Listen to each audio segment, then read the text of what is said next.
Hello and welcome to this session of Swords of the Serpentine. This is the third session, probably the final part of this particular first case. We are going to be playing on into November, and some of our players will be returning for that.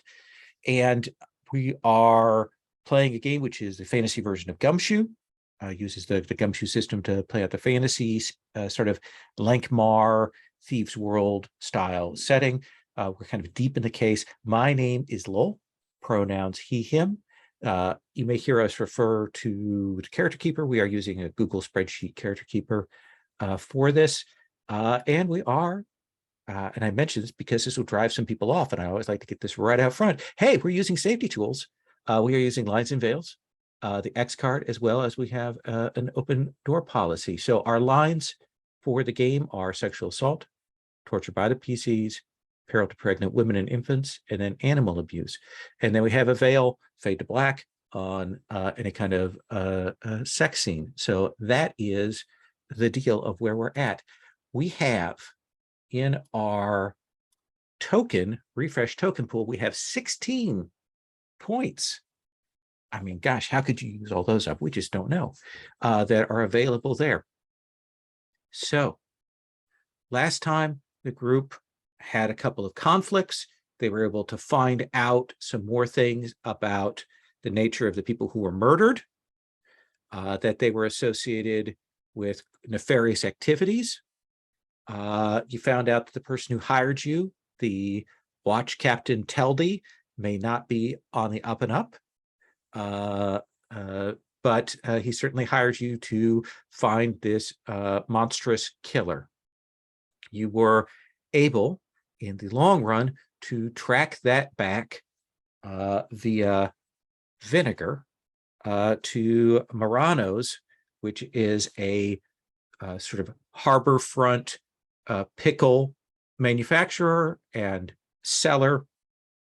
And you decided, after the shops were closing, right kind of towards dusk, that you would check out this place by splitting into two groups, with Folk and Bronwyn at the front gates, and Caden and Ogstreth and our third member making their way in carefully to see what they could find out.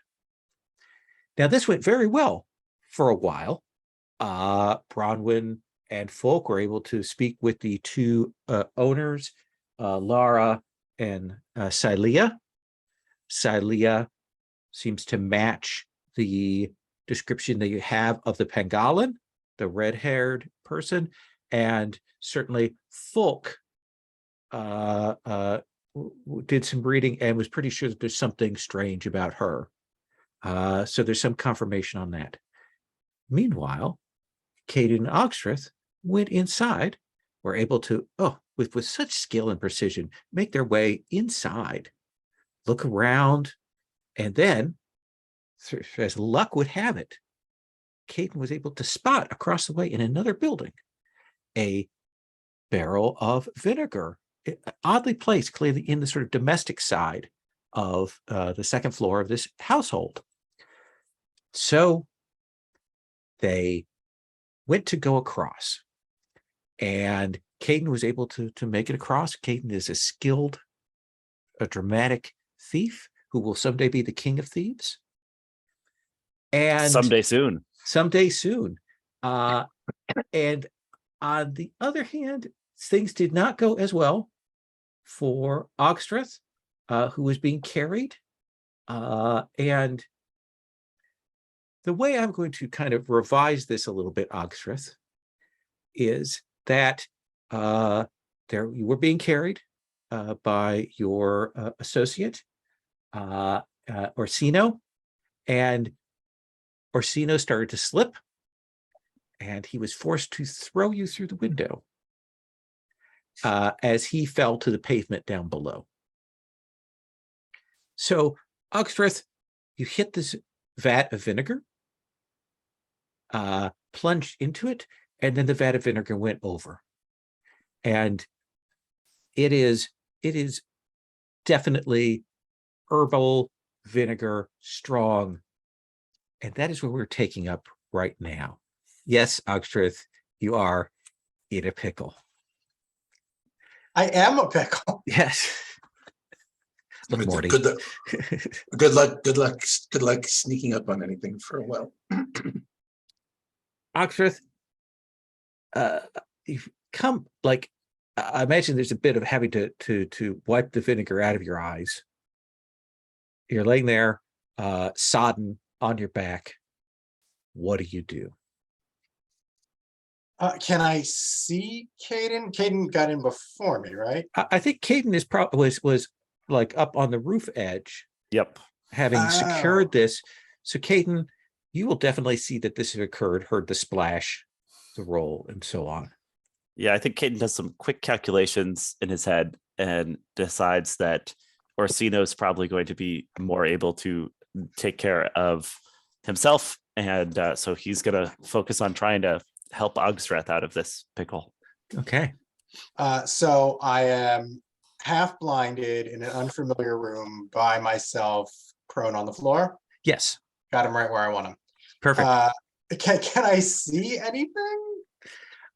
What I think you will see as you kind of set yourself up is that next to where the barrel was, there is a large chair.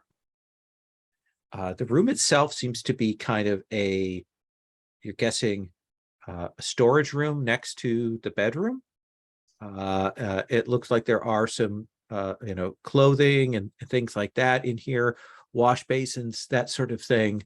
But you definitely can see you have, let me look at the investigative skills here as you kind of sit up. I think that you will look and you have leechcraft.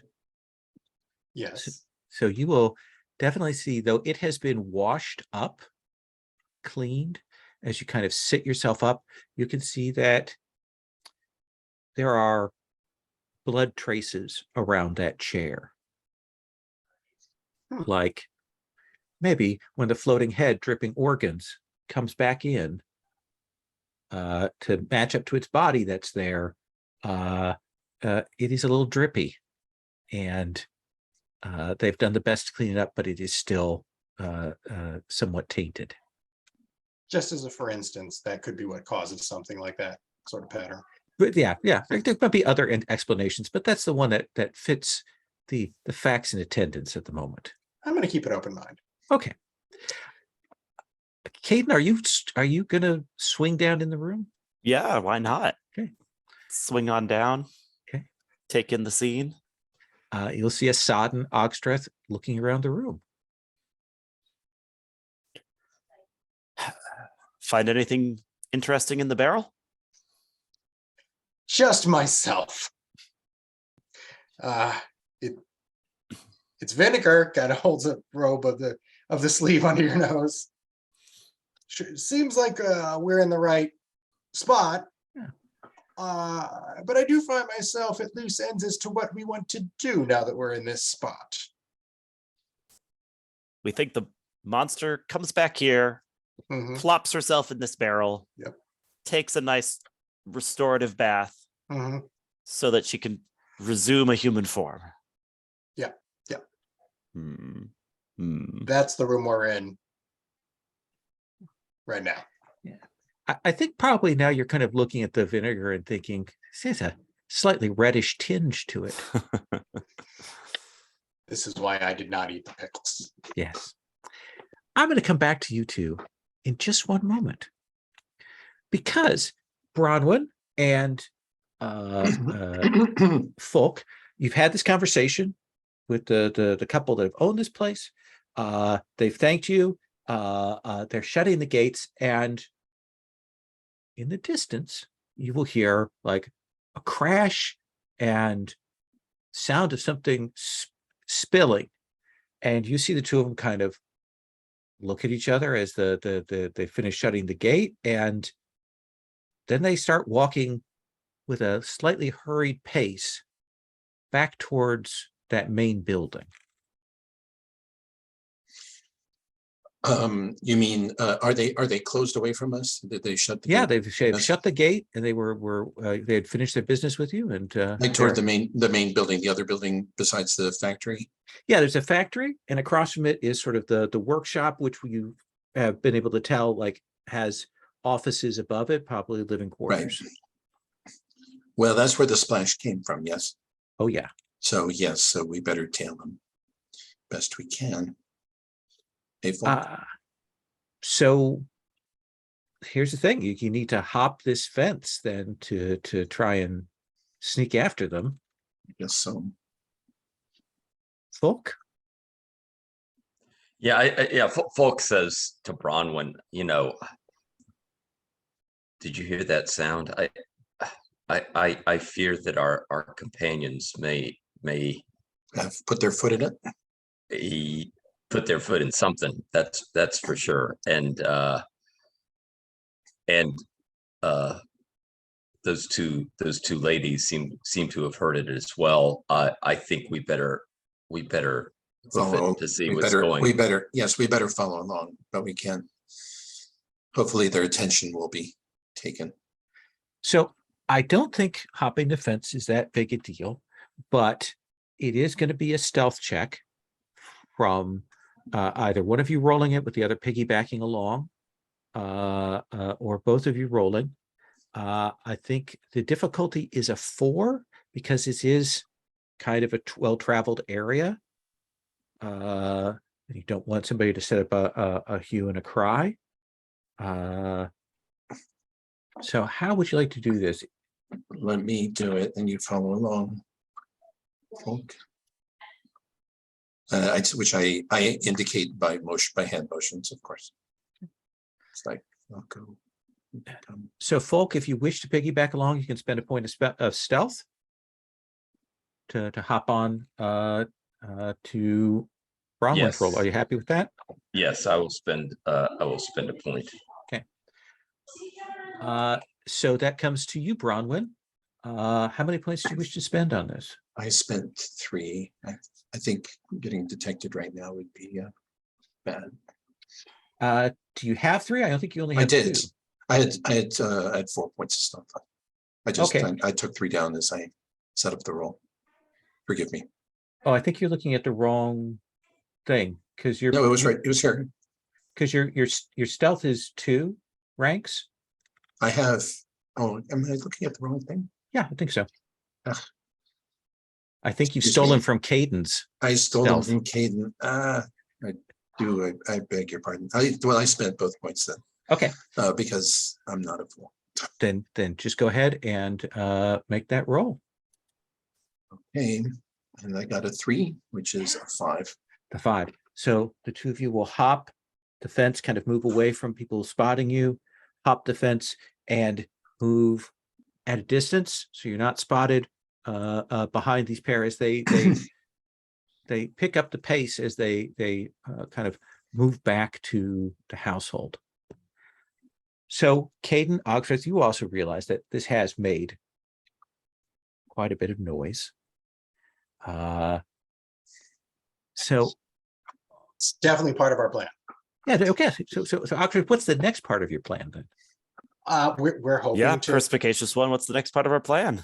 I mean, we want everyone here to have a good, all airing all of our viewpoints discussion, and we'll figure out what's going on, why she's killing these people, if we all think she should stop, if that's mutually agreeable. You guys Caden? don't look as enthusiastic as I was hoping. Interesting. What if we start with that, Mhm. but also I am hidden where she can't see me. So just in case, there's the opportunity for a surprise attack. Caden, that is incredibly duplicitous, and I am very proud of you for coming up with it. Thank you. An ace in the hole. Is that the right term for it? Something like that. Got it. King in the hall. King of Thieves. Yes. Someday, my young friend. Caden, where you want to, like, looks like maybe you could hide yourself like atop one of these cabinets, or maybe tucked in a corner. What do you think is your? Let me just check that I understand the mechanics of this. I have a ability called Where'd She Go?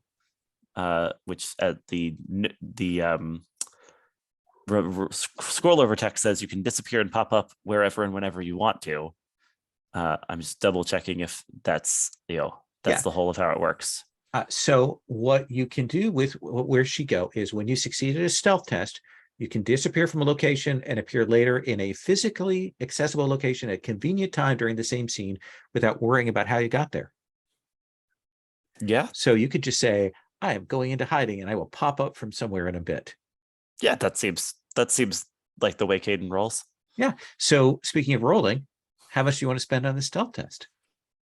Phew. I'll spend 2 on it. Okay. And it's a 4 difficulty still. Yes. That's kind of the default. All right. Let's see what the dice bring. Entering the rolling room. Rolling a single d6. That's a 4 on the dice plus the 2 that I spent. Okay. You turn around, Oxford, and Caden is gone. Batman Absolutely style. gone. Yeah. I You're not imagine that's sure. not that unusual. Bronwyn, Falk, you'll see these two go into the house. They unlock the door. They go in. They close it behind them, and they head inside. You can see that they're paranoid enough about things that they do unlock the door, and then one of them stops to, you see them at the door through the kind of the window there. They do stop and relock it. How do you two want to approach this? Father.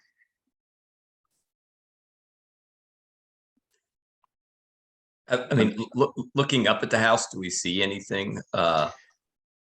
Not on this side, because of course the side that they came in, and that with a facing side, is far and away from you. Right. Do you want to try to break in? Do you want to try and jimmy a window? Do you want to climb up? Do you want to make your way around the building? What do you think? Any attempt to break in is going to be inaudible. Yeah, I think Bronwyn, maybe we should. I mean, they've locked the door. Let's maybe run to another side and see if there's an open window or another point of entry. If worse comes to worse, we can climb up probably. Not how I'd want to get in a fight against something that flies. But trying to get lucky is always the first good thing to do. And see if there's something that isn't locked. Making your way around the building then? Yes. So I think with some care, so that it can't be seen through any windows or anything like that, you'll make your way around the building, come around to the back side, which is the side you couldn't see, and you will see it's a fairly high building. There is an open window up about 15, 16 feet. And below it is an unconscious Orsino who has clearly fallen and struck his head. Is he going to be all right? It looks like he just maybe possibly concussed himself. He has certainly knocked himself unconscious. Oh, prop his head up on something. Okay. So it'll be more comfortable when he wakes up. And I think Folk's going to be looking up at that open window and kind of assessing the way of getting up there. Does this seem climbable? Yeah, I think you're some athletics, right? Correct. Yeah. Yeah, yes. I think that in a moment you should have no problem climbing up there. Well, better than nothing, I'll bet.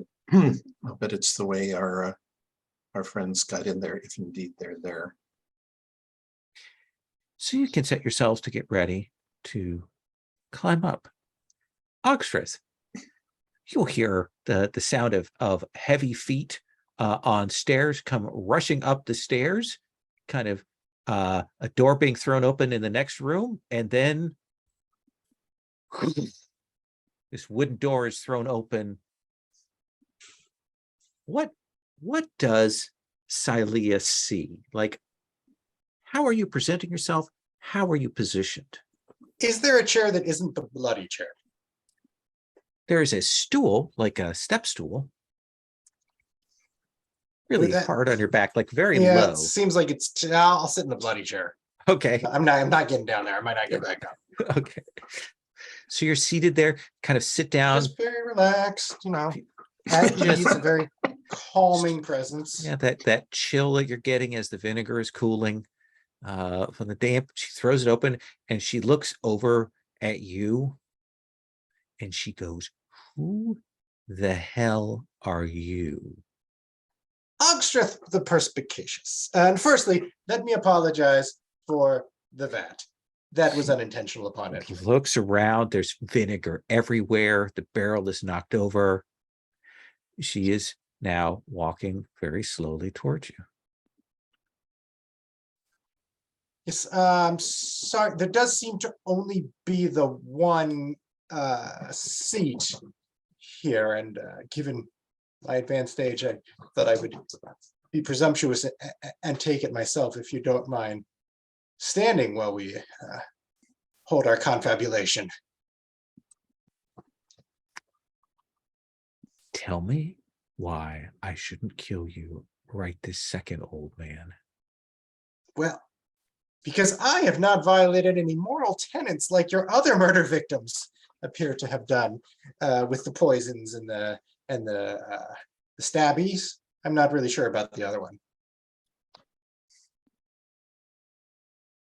I would like you to make a sway roll Kind of here. thought I might be spending some sway and see. All right, let's see how much I have. What am I swaying against here? I think right now she is a 5. Then this is to kind of stop her because right now someone has broken into her house, has knocked over her things, has spoken of some crimes and things, and you appear to be alone for the moment. I thought speaking of the crimes would really great. Appearances could be deceiving. Also, you ruined her nice run.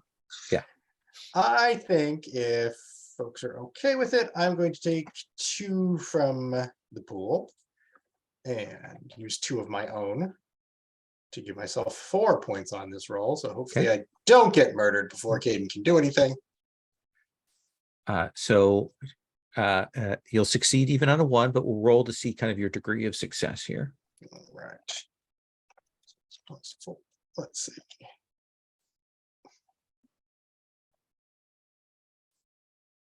Hey, I used to know how to use this. Fair enough.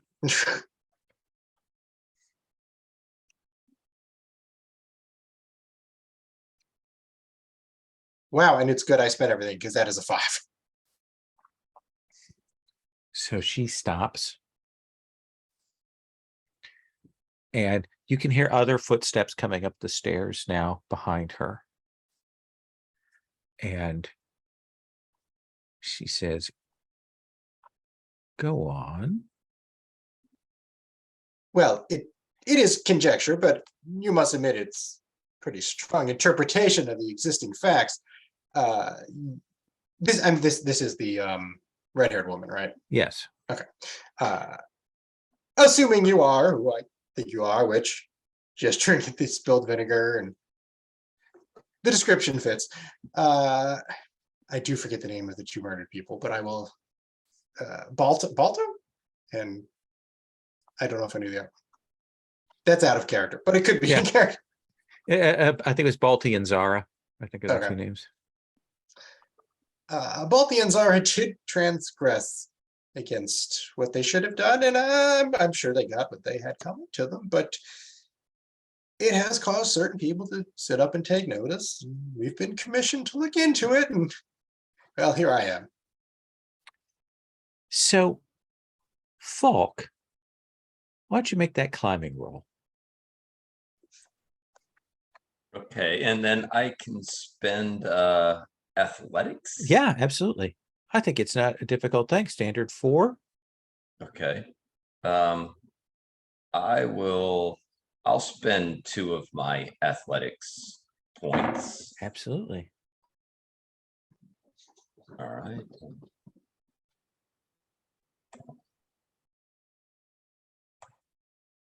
All right.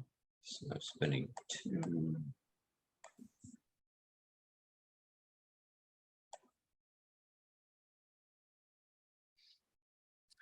So good thing I spent them. Yeah. You will pop up, elbows on the windowsill, and you will see the woman who you were just speaking with a little bit ago, talking to somebody. And Ogtrith, you will kind of hear the and you will see Falk pop up in the window, and you see this woman get suddenly super tense. Oh, yes, yes, that's the second part of we. Hello, folk. You're slightly late to the party, but I guess so. Oxtrith, what have you done? This place looks like a mess. I've already made my apologies for that. Thank you, folk. If you don't bring that back up, it would be appreciated. Okay, you've made your apologies. Then maybe we should say our goodbyes and leave. Well, I was just talking with I'm sorry, I didn't get your name. Oh, her name is Silia. Oh, yeah, but I was saying that to her as like a. He, Oh, and you're Falk saying does that, interrupt. He okay. interrupts you. Yes. Oh, you've met. You've met. We have. Briefly. Falk, you sly dog.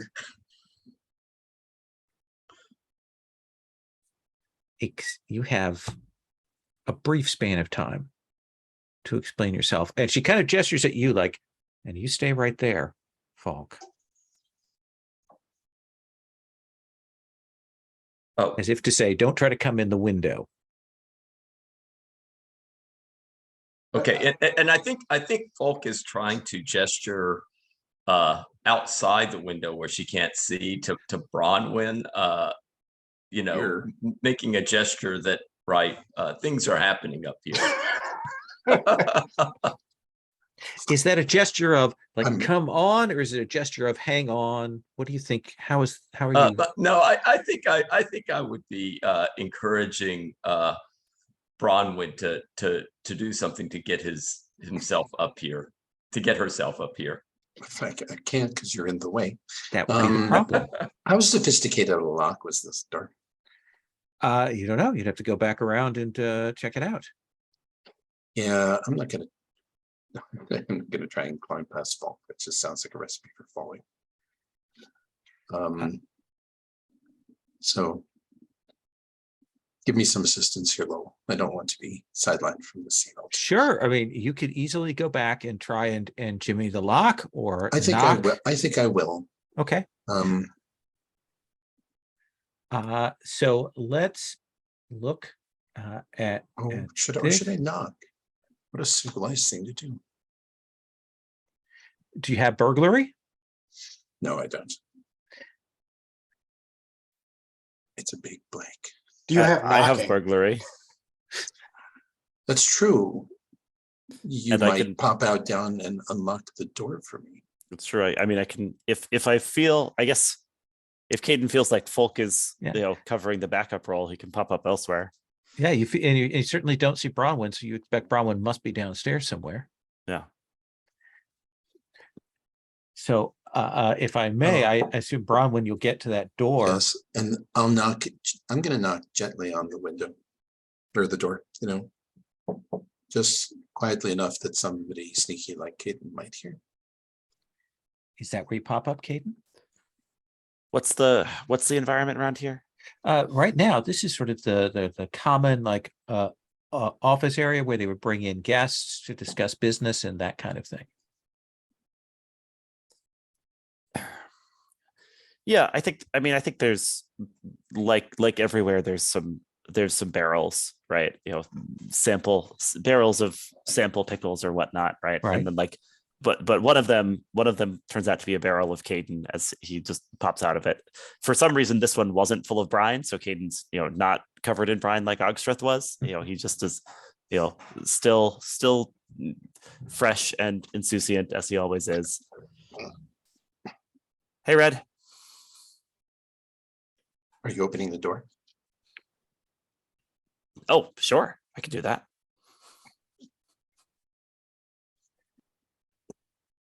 And certainly, Caden, you can let Bronwyn in, and the two of you can begin to move. Yes. Let me come back upstairs here. Ogstreth, there is a moment when now you've had Falk pop up in the window. You're talking with Silea.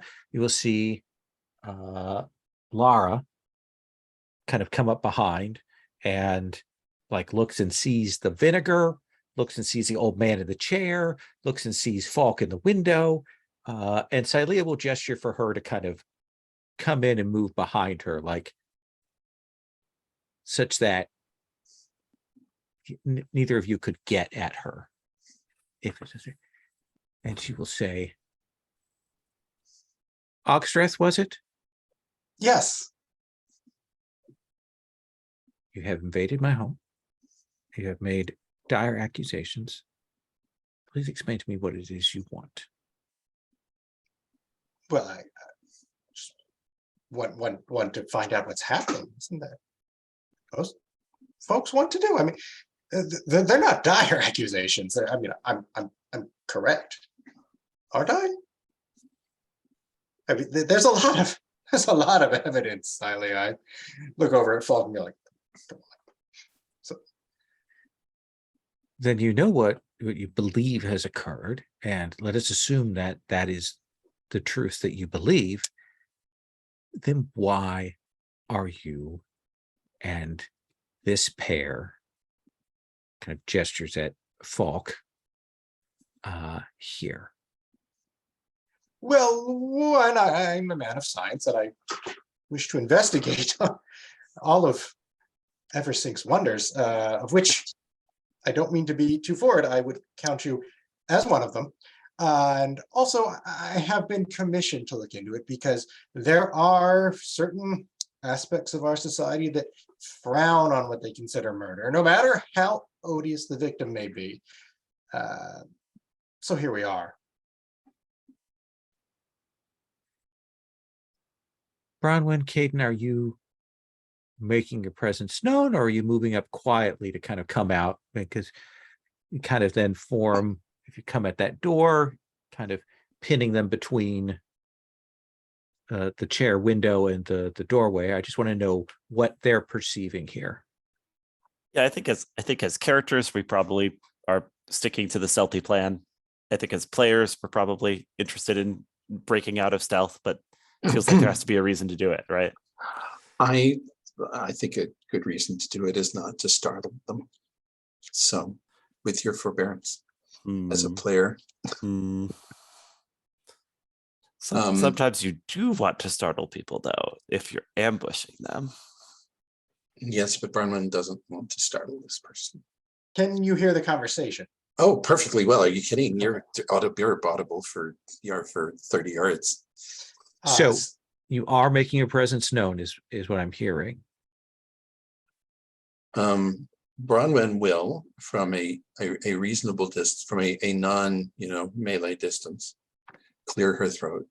Okay. In a deliberate fashion. Caden, do you wish to remain out of sight? Yeah. Okay. So they don't know right. They don't know I exist yet. Why give up that possible advantage? So Oxford is close by her. She's kind of in the middle room. She's moved Lara kind of behind her. Falk is in the window. Bronwyn is at the doorway. Doesn't know where Caden is. She goes, "Get with your forbearance, Master Ogdrith.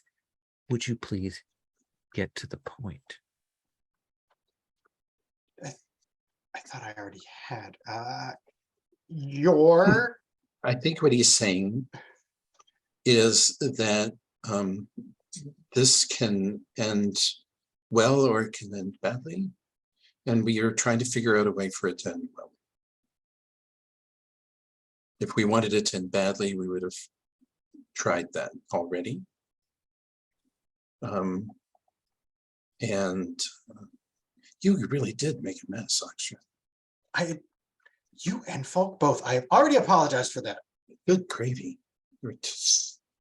But I appreciate your forthrightness. Yes, what Bronwyn says is correct. We would like to end this to our mutual benefit. Okay, now that she can see her do that because that's a different thing than you see. She goes, I feel "What like do that's you what I was mean saying. mutual benefit?" Well, I never quite know what Ogstreth means entirely. This is a very large mind. But certainly what I mean is, up until this time, as far as we can tell, you have only killed terrible people. But unfortunately, this has attracted the attention of some very important people who have set all manner of folk, including us, on your tail. And sooner or later, it seems likely that some others besides us will put together the same clues that we did and will try to kill you or people that you care about. I don't believe any of us want to do that unless we have no alternative. If you had been doing in innocent people or causing general mayhem, that would be a different matter. But I don't know. I know the characters of both of the people you recently killed, and I can hardly fault you for doing it. Not everybody would see it this way, though, because you're an unusual type of person. Wow, you're as much of a talker as this Ogstreth. I really had a good influence on her. I like I'd much rather make an ally than an enemy, frankly. And she will turn and look at you, Falk, very seriously. Are you on board with this conversation, Master Payne? Well, I always try following the advice of my perspicacious friend. I always try to keep an open mind about things. I would say I wouldn't have been on board a little while ago, but we found that our employer, a man named Teldy, And that, like, her back straightens up. You see her hands kind of clench. You see her look around. You have the sense that, like, the atmosphere in the room has changed. Go on. Well, Teldy is not the way he initially he presented us with one face, but it is clear that there were plenty of things going on in the background, and Teldy was not what he first appeared as. And so given that, I think my mind is more open and flexible than it would have been previously. That is very interesting, given your apparent ambition to be an inquisitor. You were going to kill Teldy, right? I mean, this is what I'm getting from it, is that he's put us on you so you would get him because he's crooked. So it's a big mess. Teldy is a dangerous and sinister figure. And he has always been a villain of a sort, but we live in a city of villains, present company accepted. Oh, yes. Quite nice. But he is something. He has changed. He has expanded his reach. He has pushed into other areas. He has been more aggressive in his strong arming of businesses. And I can tell that there is something deeply, deeply wrong with him. That was not wrong with him, say, 6 months ago. You don't mean simply that he has become more corrupt, but rather that Oh, I think he's become Something more has- corrupt, but something I has mean, taken hold of him. I mean the literal sense of corruption. Oh. Oh, I've seen that before. Huckstreth gets a little bit, Can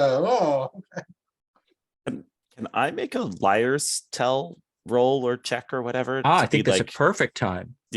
case like taking her in while she's saying all this, making sure that like I don't that like I think she's being genuine here. Yeah, make that spend for me. I've got 1 rank in Yeah, it, so yeah. I spend it.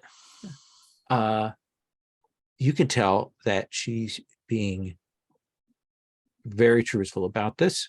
All right. She's very worried about Teldy. You can tell that she's still very nervous about the group review and uncertain. That when Teldy's name was mentioned, there was a minute there where, she was like, okay, you're employed by Teldy, I better just kill all of you. But then stepped back away from that precipice. And like she is serious in this.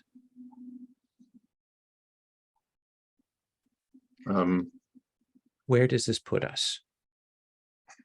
You can come out of the window now, Master Falk. Oh, thank you. And he'll kind of lunge into the room. Okay. And Silea A gestures. voice from a hard to discern direction says, folks, I think she's telling the truth. Of course, she's telling the truth. Silea gestures, and you'll see Lara will go over. Like clearly, Lara's been saying they're anxious about this, but also anxious about something else. And finally, Silea kind of lets her go, and Laura kind of rushes over, grabs something from the sideboard, and runs over to you, Ogstreth, and hands you a towel. Do you have a mop or something? She said, "I'll take care of that. Just you're going to get a chill."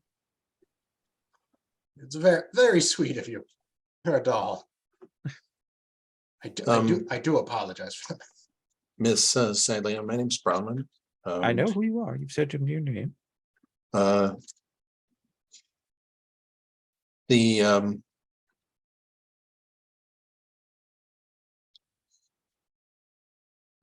what do we do now? I was asking you. You're in my home. Yes. You have come in, and you have said these things. Well, they were true. And I see a couple of paths, if I may. One is that you go from this place and forget that you ever met me. You do not report back to Teldy. That's all fine and good. Another one is that we throw down. I'm estimating I can take at least half of you out, maybe more. But that's how I measure my odds.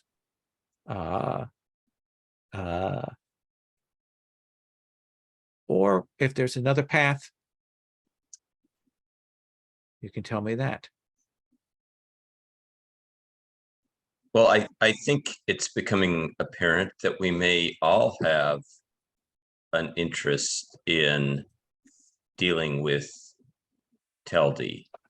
I mean, it was before we met you already apparent to us that Teldy was not simply the watch guard of the town that he was presenting himself to be. Let me offer you this then, if I may. Speaking with some equanimity to you, Master Ogstreth, as you towel yourself off a little.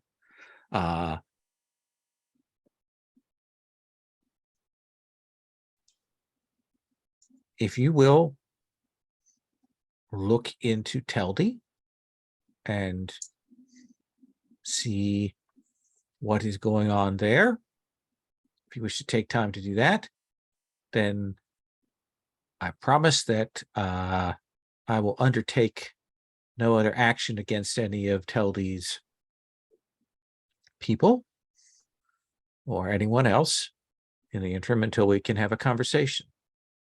And I will wait here for your return. We can't ask fairer than that. Sounds a wise course to me.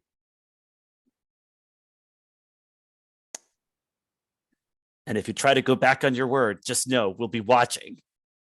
Again, the voice coming from the shadows. Did you bring a child with you? He's just small. Essentially. Oh. Then I don't know if he's going to leave when we leave or not, to be honest. You'll never know whether I'm watching. Stop it. All right. So we'll come back in 2 days. come back when you need to. I will wait here until I hear from you. And Or if you'll- I hear that you have died, then I will consider our bargain null and void. Fair enough. And in the meantime, you'll forbear from taking drastic action. That much I have said. Well, Bronwyn, thank you. mm, I put out my hand. I feel you're glossing over the part about us dying. What? Are you afraid of dying? I feel that it is closer to me than it might be to you. Happens to everyone, as far as I can tell. But Lady Not me. I'm Celia- gonna live forever. Um, the folly of youth. I do anticipate meeting my end sooner than I'd like, but I would like to extend that a bit. And Lady Celia seems. There is Um, something dark and powerful that Teldy has. Right. If we're investigating some fairly dire business, it's always risky. Thank you, Miss Celia, for your help. And here's hoping your nighttime excursions are a thing of the past, at least for the time being. She stops and she goes, "For the time being." I said that. I put out my hand. I'll shake your hand when all this is said and done. Fair enough. Lord, And I'm for the record, I'm glad that we didn't fight. Oxrith? from what I know about the Pengalin, they need to feed in some fashion, right? Like that's They need to feed on sin and evil. They do not have to actually devour flesh or anything like that. okay. So we could come up to an alternative arrangement at some point. Yeah. There's no shortage of spiritual food for the Pengalin Eversink. Well, why don't I see you out? You 3, 4 out? 3.5. Okay. And she will gesture as if to say, okay, let's have you exit. I want And- to hand the towel back to Laura on the way out and say, thank you for being such a dear. And I produced some candy from somewhere in my robe, some Werther's Original or something like that. Oh, she'll take that. Oh, it's a little vinegary. Yes, sorry. She will say, you're going to want to take that to a really good laundry. Your robes. Do you have anyone? Do you I use? say- she'll name a place. They can get blood out very well. Okay. To check him in the canal on our way home. I'm impecunious, Bronwyn. I need these ropes. But it would, So let me ask this: I assume you all three of you will leave. Caden, do you make an appearance, or are you still just this mysterious voice that no one sees? I think I will. I have to like do some last thing just to like, just when they think we're all gone, right? Like, what like clatters down from the rafters, and it leaves them guessing. There's it like a partially eaten pickle just like falls and bounces, and when they look up, there's no one up there. There's no one up there. But where Camera could I zooms have in gone? on the half-bitten pickle. I think we can fade to black on the pickle shot there. There we go. Let's take our first break here, and we will come back with the four of you discussing how you wish to proceed. Sound good? Is that 10, do you think? Or I'll put my ear to the cops, see what they know. Sorry, I forgot to restart the recording. So for those of you who are watching or listening to this, they were chatting about what to do next. yeah, let's go. Let's go talk to people. So let's do. It sounds like eventually maybe there's going to be figure out a way to either directly investigate Teldy or calling him in to do a meeting like Ogstreth suggested. But let's do kind of a once around now, like looking at your investigative techniques to see what you want to do, how you want to proceed, and what information you can get from that. Does that sound reasonable? Mm-hmm. Okay. Then let me start with you, Folk. Like, what would be your approach? Who would you go to? Is it allies? Is it hitting the streets? Is it talking to guards? Is it checking records? Like, what is your approach to finding things out? And look at your various investigative abilities that you have there. Yeah. Now one ally that I have, the Triskadane. Yes. But those are the old high guilds. People have pulled sort of the hyper guilds behind things. Mhm.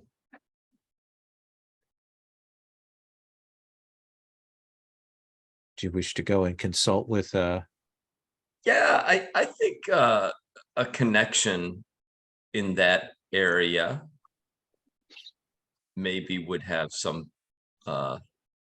insight. Yeah. So spend a point and tell me what the name is of your contact. I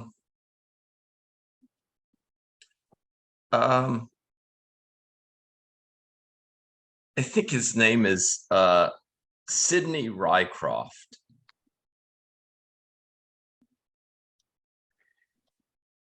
And he has great expectations for where you'll be in 10 years.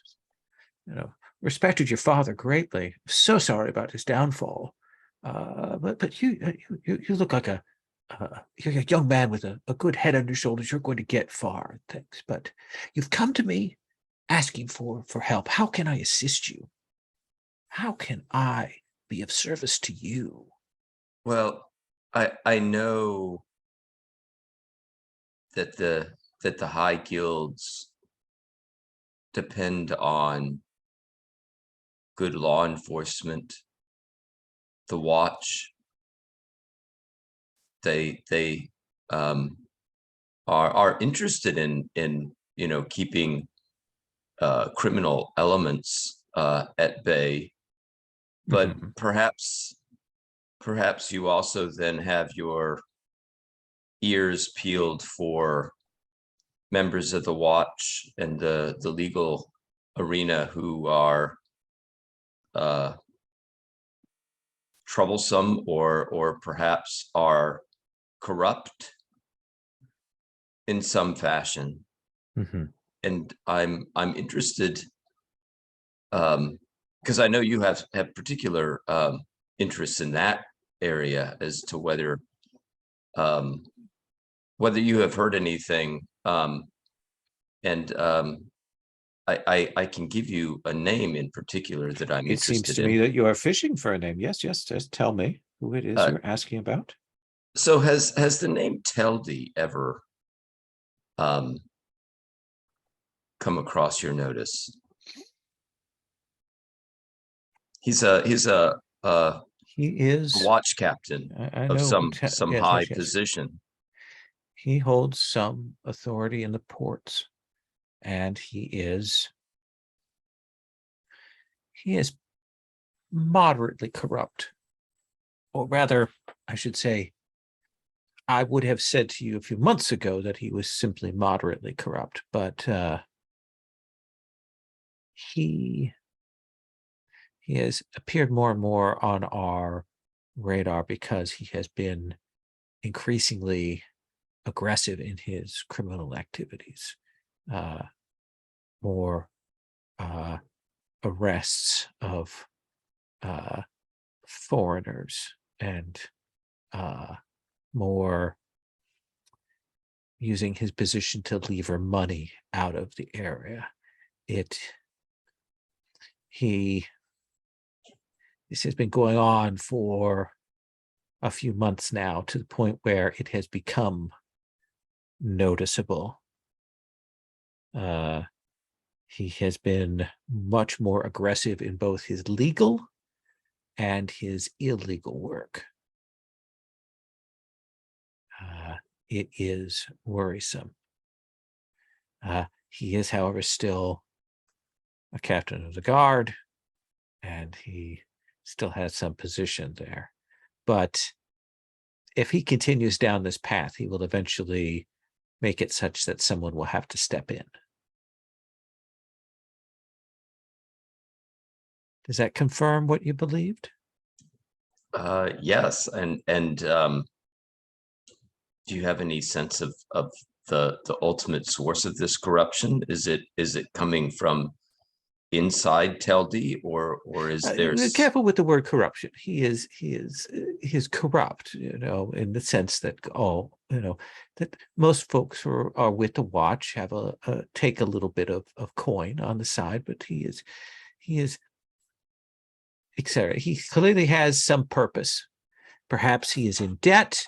Perhaps he owes someone something. Perhaps he has a mistress who is making greater demands, or another kind of lover of some sort.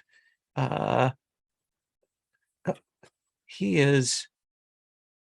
When we see this kind of acceleration, we usually expect someone to burn out very quickly. They've gotten themselves in too deep with something or someone. But he has managed to keep himself around for longer than I would have thought with that. So there's something clearly else going on. Does that help you, Master Payne? Yes, that's quite helpful. And I think if you continue to keep your eyes and ears open, you may find out that this that the Teldy problem that is increasing may be taken care of sooner than you expected. Oh, well, that would certainly be to everyone's benefit, would it not? I Good, certainly believe so. good. Yes.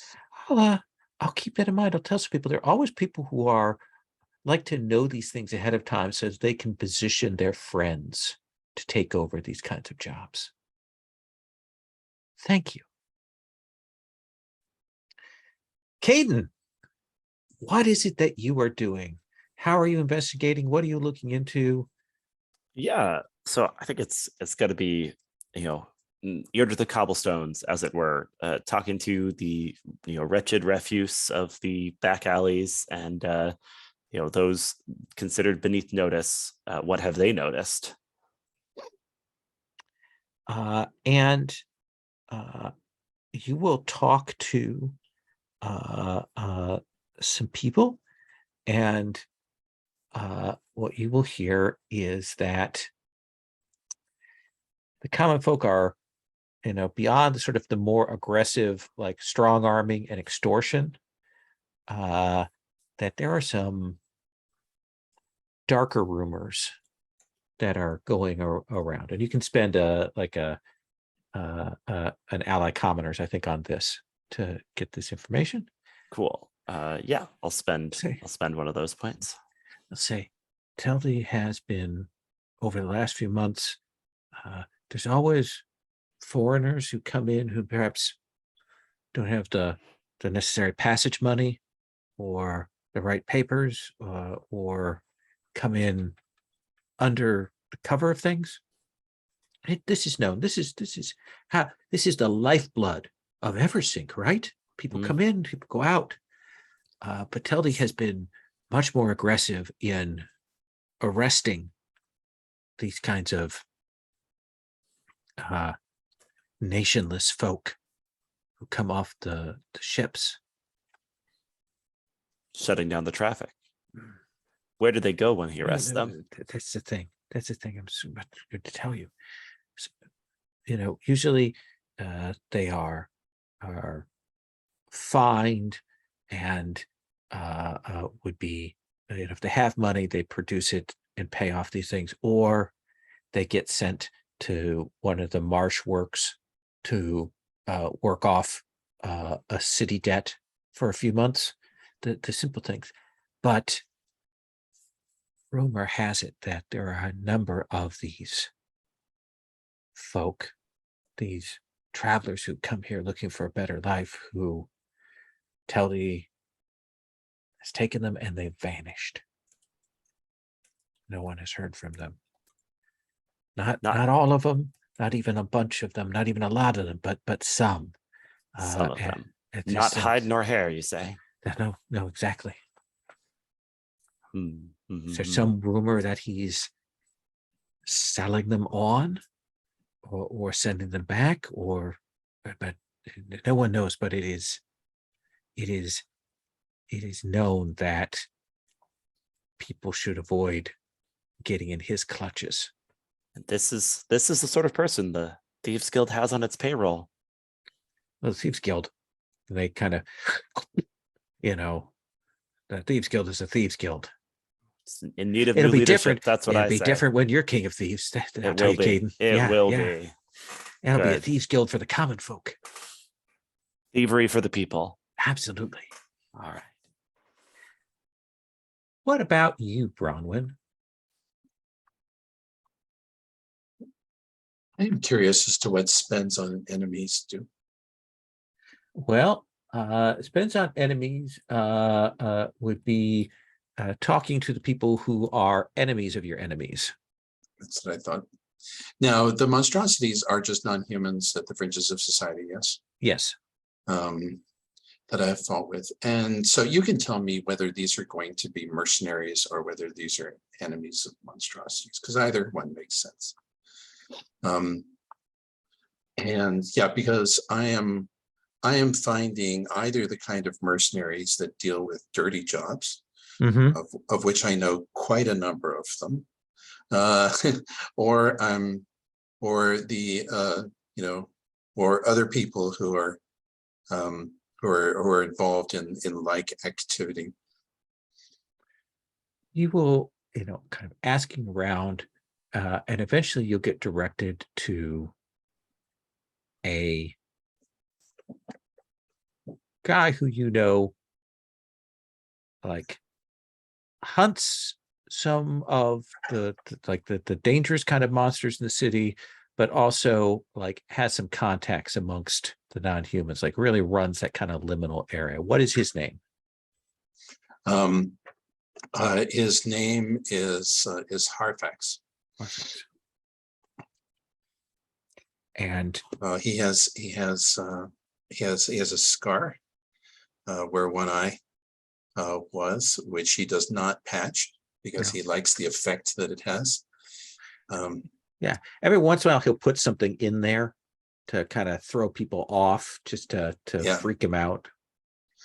But he's a good guy. I'd like to drink with him. He's an odd one. Says, Harfax. yeah. Come, sit. Hey, look, I got a bottle of what is this? Skull Splitter Ale. It's supposed to give you a hell of a headache. Oh, well, let us see. Let's find out. Yep. Yes. Okay, pour. Here's to us. And he drinks, and eventually he comes around to, now, you tell me your purpose. Well, seems like I'm in the monster hunting business. Although this monster may be the more ordinary kind, but they're rumors. So I'd like to know what I'm up against. Don't want something sprouting an extra arm just when we're squaring off. It can happen. Could. I've seen it. Yeah, that's I Yep. bet you have. I think I have too, but it was a while. Anyway, so yeah, this guard captain Teldy, is the usual kind of guy. He puts the squeeze on merchants and stuff like that. I'm not really too concerned about that. But rumor has it that, back a few months ago that he's changed. And I'm wondering, is it the same guy? Is it, or something happened to him? Does mother get roasted over hot coals and he's angry at the world now? Or what? Let me tell you a story. And you can make of it what you will. I don't know the full details on it, but I heard this from a friend of a friend. About 5.5 months ago, perhaps, there was a dead boat. This happens sometimes when there's bad tides, storms out at sea, and a boat will come floating in towards harbor. Oh gosh, you remember that pox boat back about 8-10 years ago? God, that was creepy. So it is the harbor patrol that goes out and checks these things. And Teldy and his group went out to this boat. They checked it out. What I heard is that there wasn't anyone on board the vessel, not a soul. And Teldy came back and got a crew together, and they burnt the boat. This depends, as they did with the pox boat, you may remember. Yeah. But here's the thing I heard, is that between the time that Teldy went out and came back and the next day when he took his team out to set the boat aflame, Teldy went out with a small group of people, 3 or 4 hands, rode out under cover of night and took something off of the boat. Don't know what it was. But came back, never said anything, just burned the boat the next day. The reason that I know about this is because one of those people who helped him let slip about this. But everybody who went with him is dead now. The people who went out with him on that boat after dark to fetch it. An accident here, a fall down the stairs there, a drowning there. And suddenly there's no one besides Teldy who knows what he took off that boat.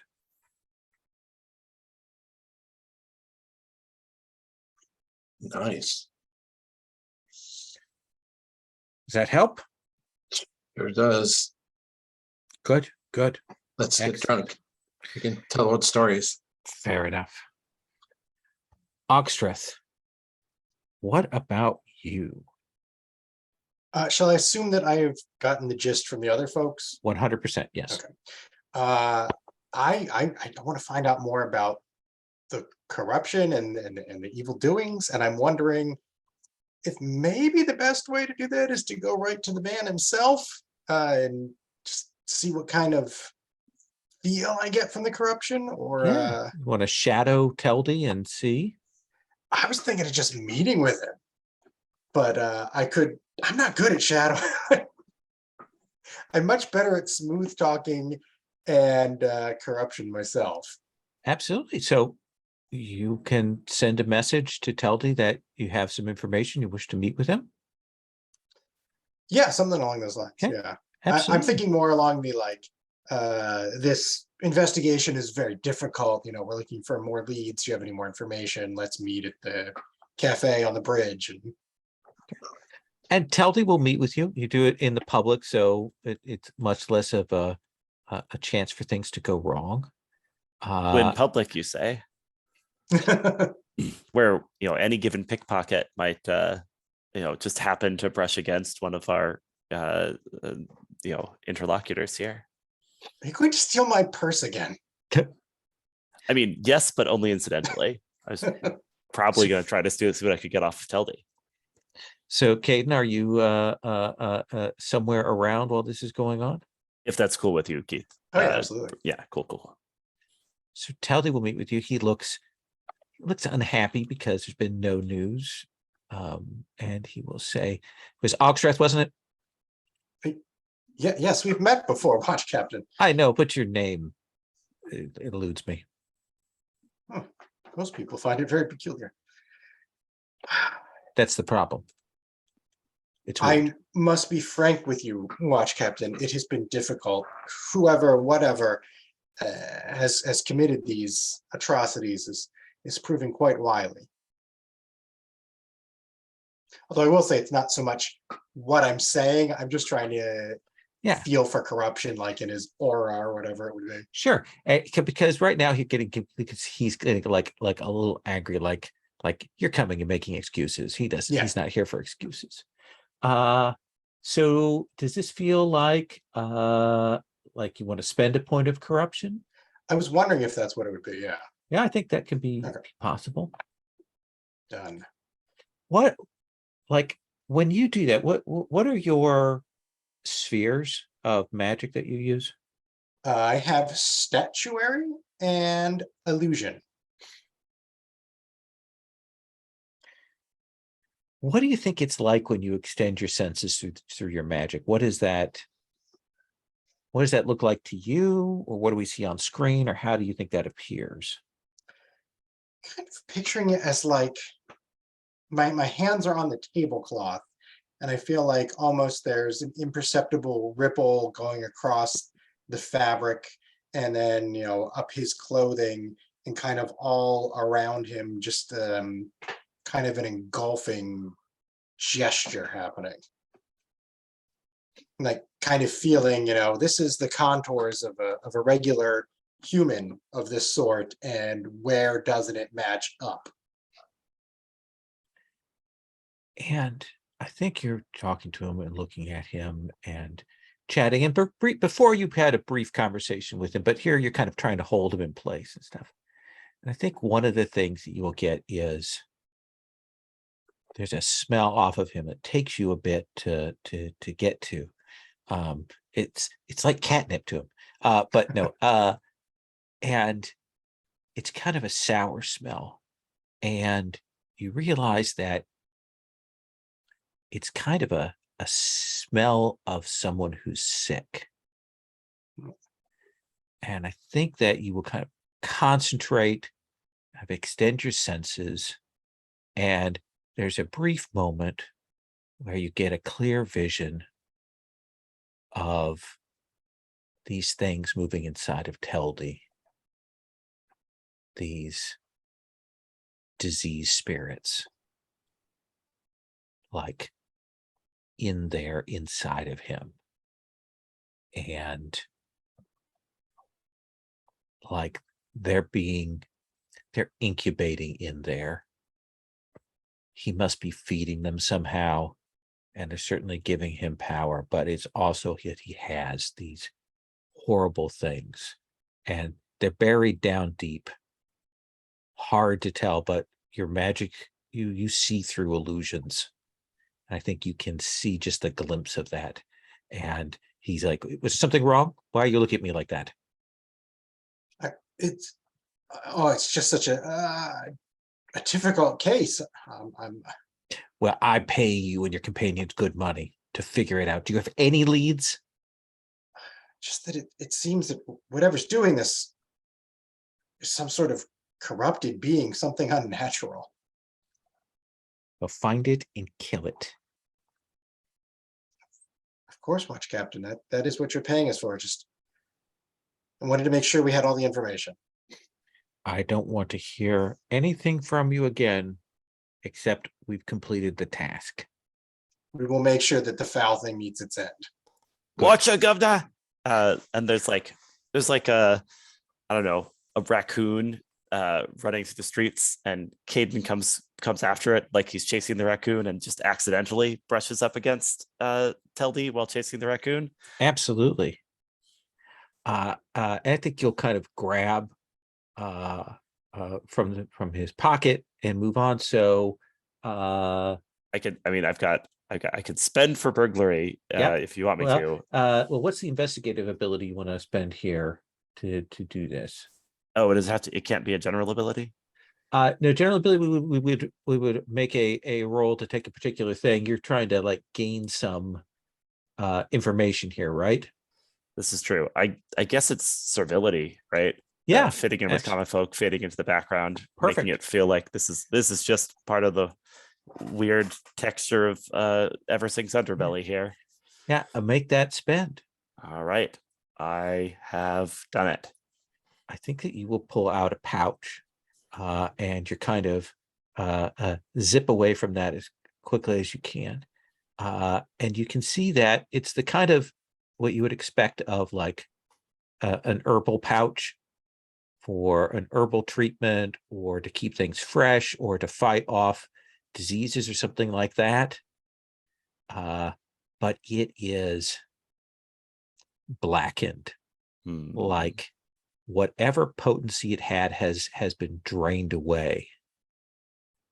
And you could felt that there were several of these like swatches that Teldy had on him. So clearly whatever is going on with him, he is trying to delay its effect. Awesome. Sound reasonable? Yeah, that's super cool. Okay. Then let's bring the four of you back together, information having been exchanged, to talk about like what's the next step. Let's kind of go reverse order. Ogstreth. Watch Captain Teldy is far worse than any other creature we've encountered on this misadventure. I agree with Lady Silea that if anyone needs to be eliminated, it's him. Yeah, the real monster is law enforcement. That's what I always say. This particular enforcer of the law. I love you a little bit. Maybe to a more emphatic what Silea says tallies with what Harfax said. He changed from, typical, pockets lining watch captain to something terrible back a few months ago. The question is, one question is, what did he take off that boat? Another question, where's he rounding up and secreting away these monster type folks that have been disappearing from ships on their way into Eversink? Well, I think we're going to have to. So the question is, are we going to go try to root around in this stuff, find the answers to some of these questions? We're probably not going to like the answers. I always like rooting around in people's stuff. I do like answers. We And should, I suppose we should we- have some idea what we're dealing with, but I'd also love to have some charms against pox or whatever this thing might be. Any chance we can scare those up before we do? Let's see if I've got anything in the bank for. I mean, can I sorcery us up some things? Yeah, you can sorcery yourself up some things to. Do I need to know more what he is, or can I get kind of a general evil Well, spirit possession? Well, you know that it's a plague spirit, right? So I think you can try and create some wards for that. In fact, let me look, because there are some mechanics for that. Investigative abilities, where's the you can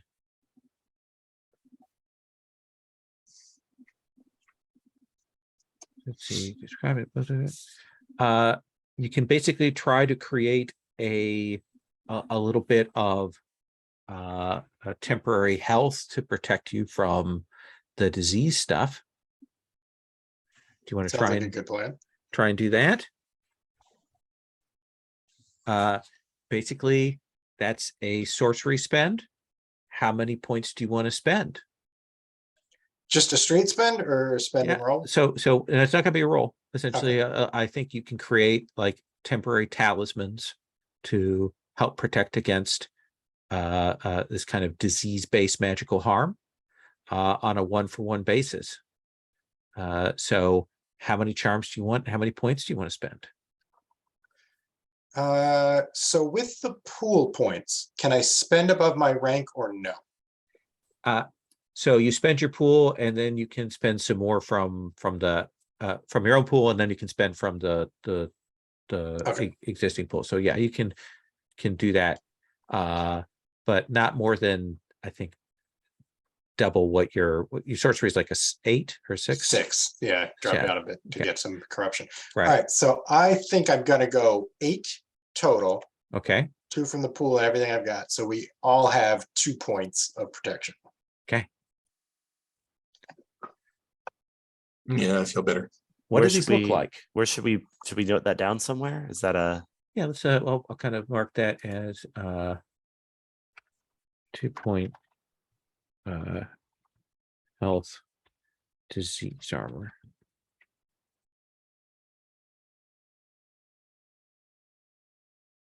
Note I that down. think just because Augsworth can't get it out of his head that what Caden found in that attempt, that they are essentially satchels of herbs, but like the protection's not coming from the herbs, it's coming from the sorcery they're imbued with. But there is some lavender in there, so they smell fantastic. Oh yeah, delicious.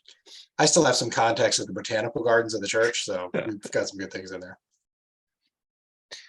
So the question becomes, do you want to try and draw him out and confront him? Do you want to try and find out his like lair, as it were, or do you want to do something else?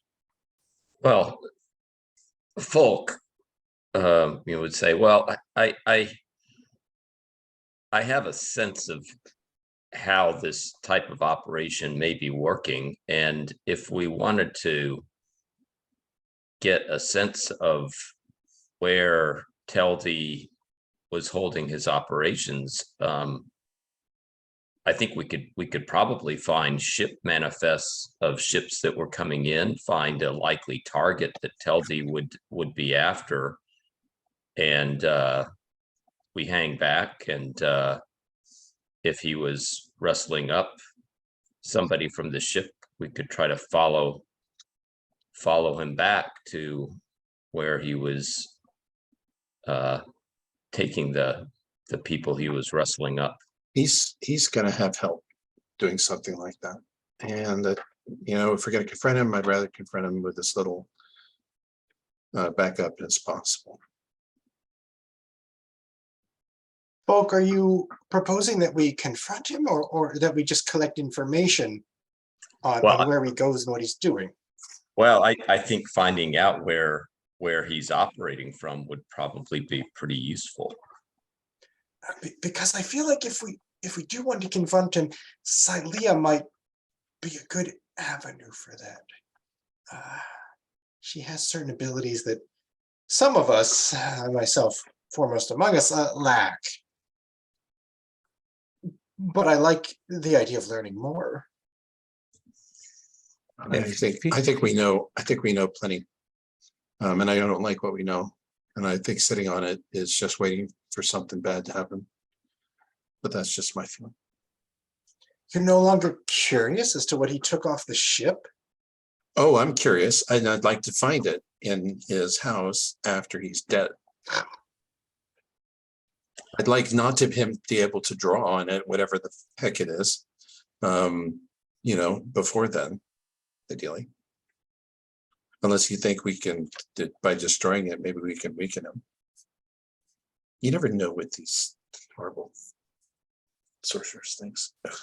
Yes, I do tend to think that it has imbued him with some sort of power, but I don't know if it's still connected to the physical object or if it's completely taken up residence in the watch captain.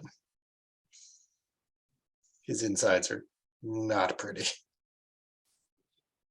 So I heard two approaches here. One is to have Falk use kind of felonious intent to kind of maybe get some information on where people end up getting taken, where located. The other approach I hear is just finding out where Teldy lives and attacking him there in some way. Or is there another option I'm hearing? That seemed to be the two Okay. main thrusts. My only concern with killing him first is if there might be people that we would never locate without him being alive. I don't know if we're concerned about those people or just getting rid of him. Hidden's a little concerned about those people.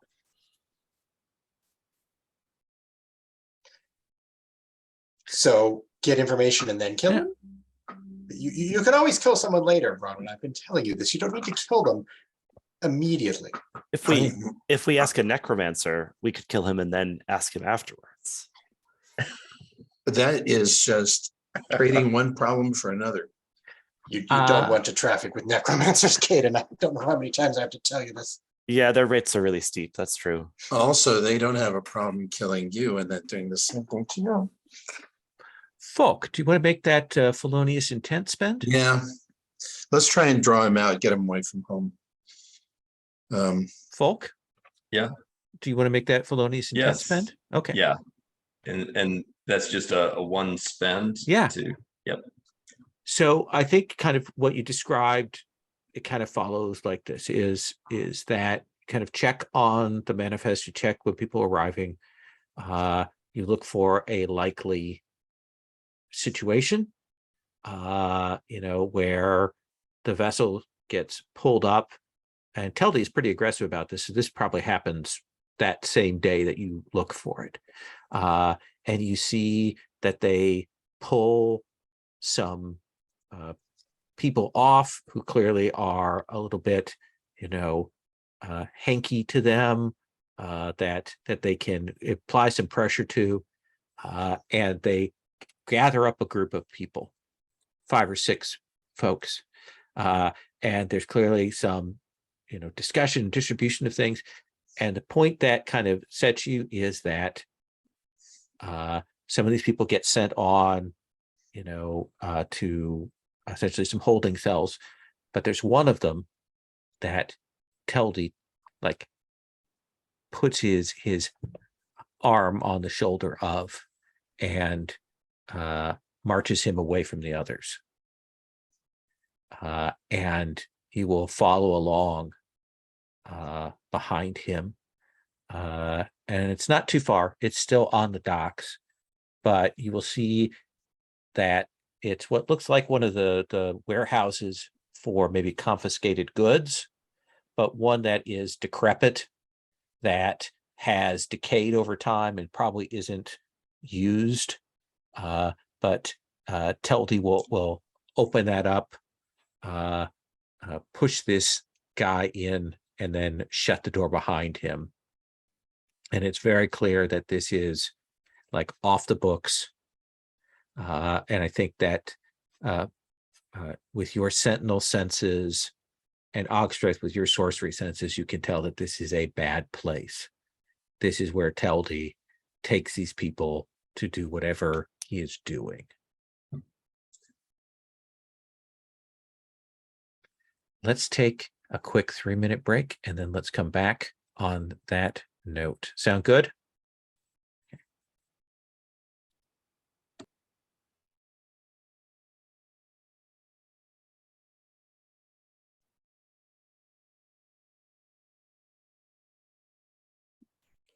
You muted. My poet's voice was going. It was beautiful. It was like the bards of old.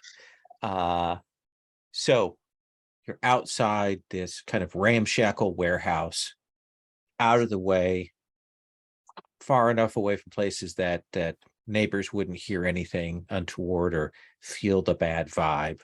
But Teldy has gone in with this potentially sacrificial victim here after dark. And I think the question is, how do you want to play this? Is it just folk that went, or is it all of us? I assume that it is all of you having gone to Okay. check things out. That seems like the right call for getting to a climactic point in the narrative. Yeah, Yes. a little bit of GM hard frame here. So you're breaking down the door of this. Yeah. Always a solid strategy in my book. So Bronwyn, you kind of feel your hackles rise, and you want to kind of charge in there.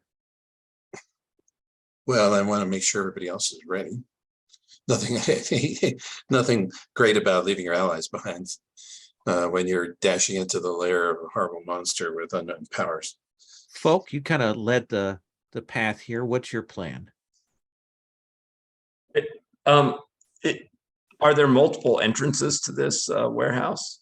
I think as you kind of look around, there's definitely this main door that Teldy went in. You guess you could probably get in by prying open somewhere else to get in without like too much trouble, but it might cause some noise. And it'll break us up. Well, it's always fun to break us up. Not so much when you're fighting something that you don't know how tough it is. Yeah. So does that answer your question? It scares Folk? a pangolin. Yeah, but it sounds like there's not another kind of actual entrance to the warehouse. Not above ground. Beside, essentially, there's prying open a spot. You could easily make one because it's not in great shape, and Right. the sort of the door that Teldy used. Right. Ogstreth, what do you want to do? I mean, I feel like I gotta go in there too and see what's up. Okay. But I've got just to let you know some ranks of preparedness and flashback that I am ready to use in this situation. Okay.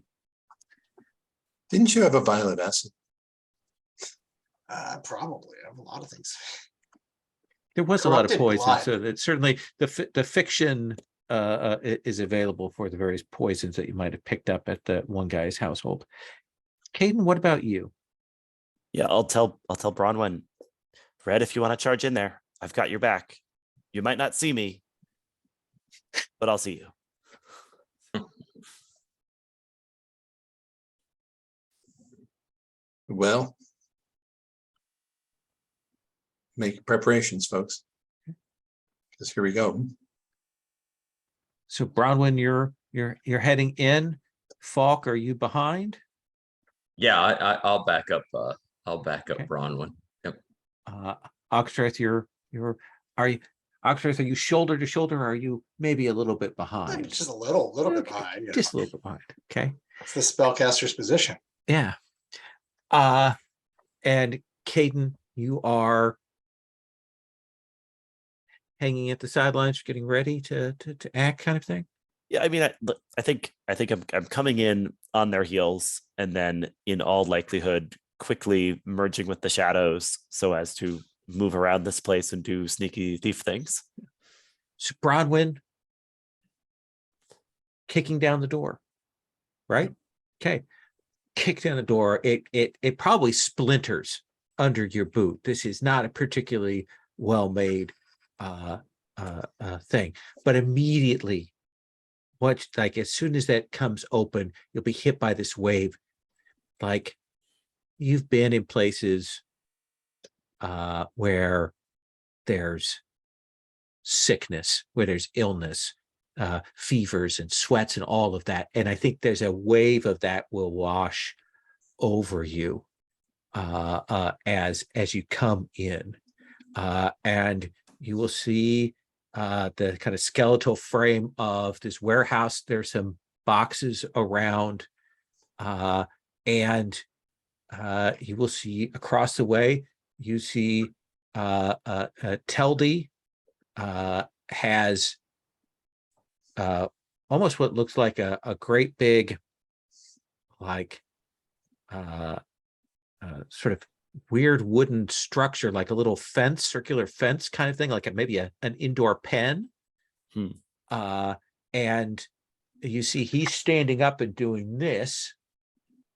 And you can hear from inside the pen somebody screaming for dear life. You kind of kick open the door. Teldy will turn and look at you, and almost immediately see his throat start to expand. What do you do? I'm going to try to hit him before he's ready. Okay, gonna run across, charge across, and take a swing at him. Yeah, surprises is all I've got right now. Okay, let us have you go ahead and make that attack roll. You need a 4 to hit him. What do you want to spend?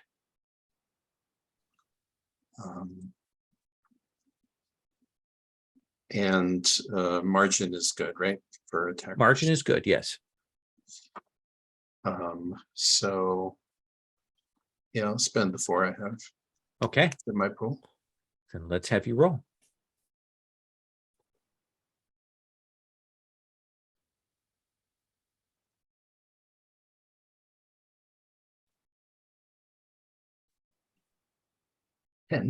So that is a 10. So right now you're going to be rolling a d6 damage, plus, because of the crit, because of the range there, you're going to get an additional d6. So go ahead and roll the first die. It's a d6 plus 1. The minimal damage you'll do on it is a 4, because you spent 4 points. So that's a 5. So that's 5, and then roll just another d6. Oh, sorry. Just another one. Okay. So that's going to be then 6 points. So you will cut into him. He feels the cut, but you can tell that he is like resistant. Like there's some unnatural, supernatural armor. The blade doesn't bite nearly as much as you would wish. Let's come to you, Falk. There's a person screaming in this pen. You see, run up and you see Bronwyn take this. I mean, this amazing swing, but it doesn't bite nearly as deeply as it ought to into Teldy. Well, I think Falk has seen maybe not the type of specific thing that Teldy is, but has certainly seen situations where weapons have not done the damage that they ought to do. Mm-hmm. And I'm wondering about spending some spirit sight. I'm reading somewhere where I Yeah. can remove any kind of insubstantial special ability that is causing something to be resistant. So this definitely isn't insubstantial. That's not what's going on. It's definitely a hardened, but you can spend an investigative pool point to like give yourself an extra die of damage or give yourself armor for a round, you know, or do something additional with it. Okay, yeah, but it's not insubstantial. I think what Folk will do then. Well, I mean, Folk came in to back him up, so Okay. I think he'll just follow suit and Brush up and strike as well. Yes. Mm-hmm. Well, you have a blade sword as well. Yes. Okay. Yeah. Then go ahead and make your attack roll. Okay, and I would spend How much do you want to spend? I will spend 3 on my warfare. Okay. It'll take me down to 2.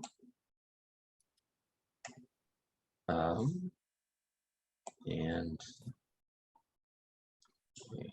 6 and 2.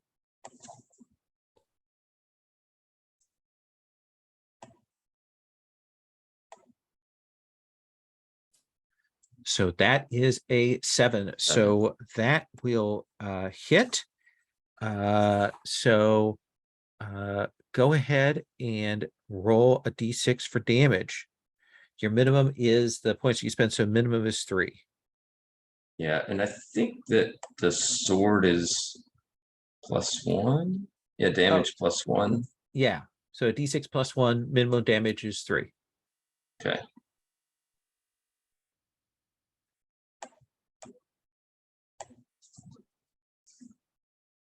So it's a 5. So again, you cut deep like Bronwyn did. As you come as you think it's a slice or a stab here.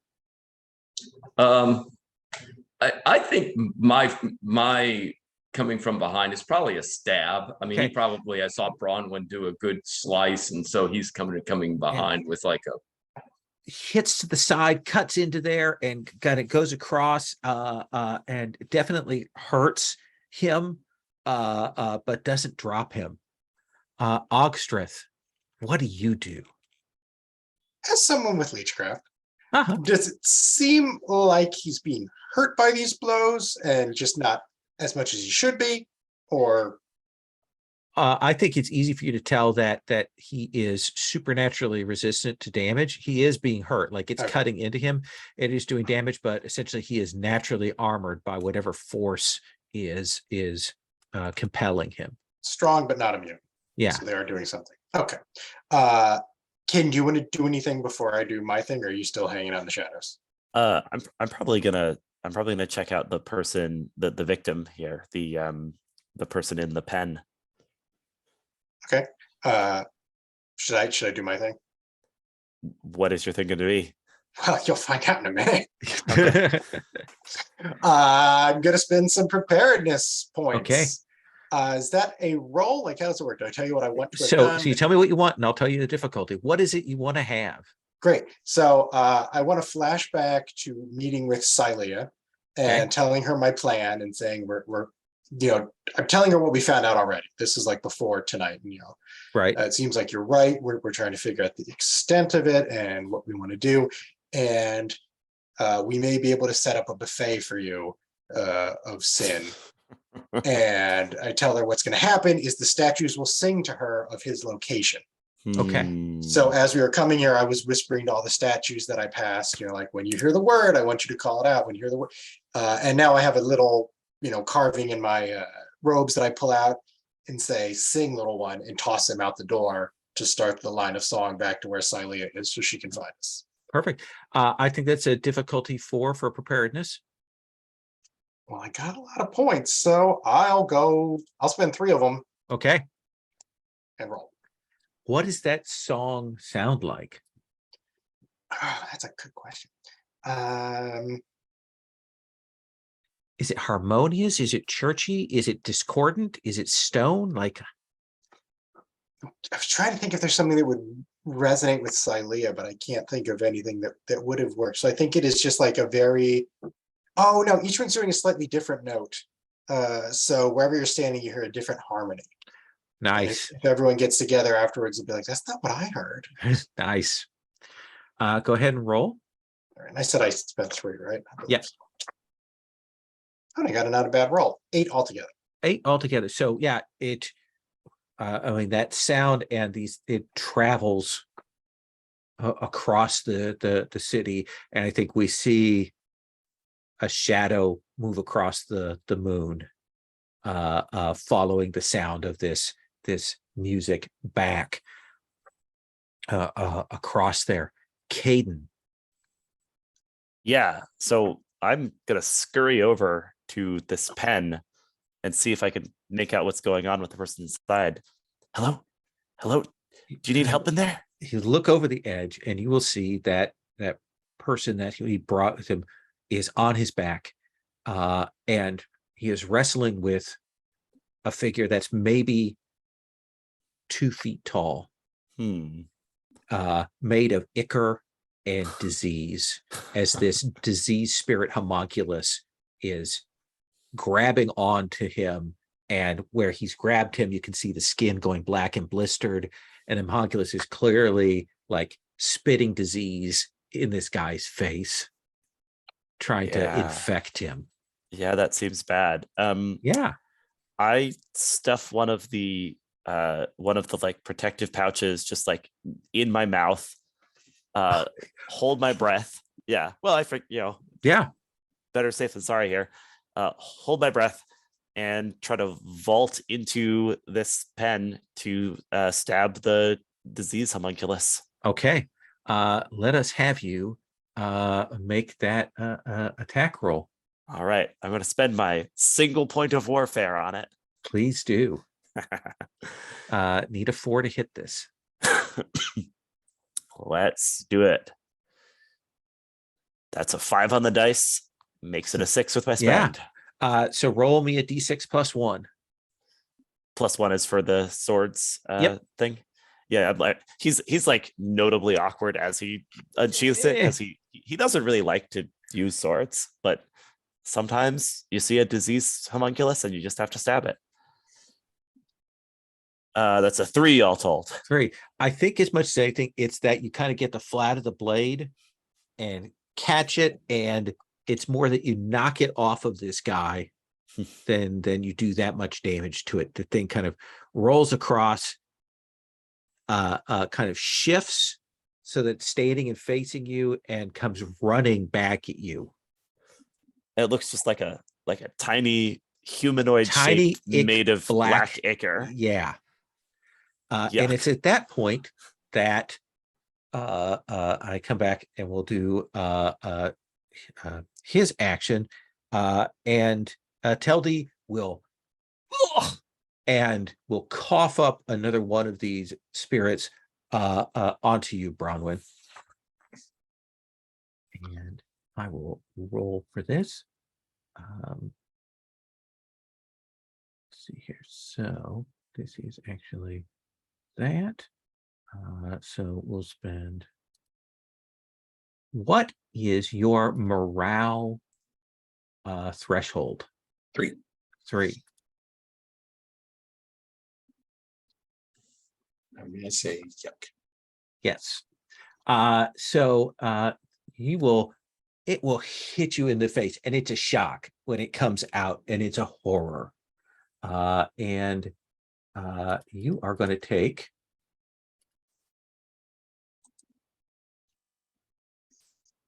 3 points of morale damage. Do you have any grit? I do. I have one. So Then it's 2. Take 2. And this thing is kind of on your face. It doesn't do a health attack on this round. Okay, It does that's what I that was gonna morale ask. thing. Yeah. That'll be next round. Because you see the third and final one coming up into Teldy's throat. Bronwyn, what do you do? I've got a horrible thing on my face. Yes, you do. I want to make it stop. But I fought a lot of nasty things before, and I think I'd like to do a spot frailty spend on this thing. Okay. So to guess what its weakness might be. So I think that you can you can do that to give yourself an extra die of damage. Okay. Essentially, as you spot the weakness in it. That's the most efficient thing, then that's what I'll do. Yeah. Go ahead and make your warfare attack roll. Don't forget there's still points in the pool. Yes, that's what that's right.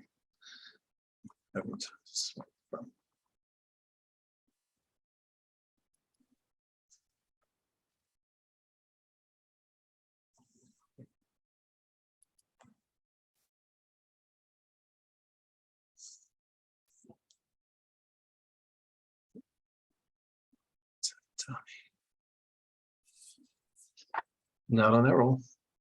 So that's a 3. So you are going to miss with a 3.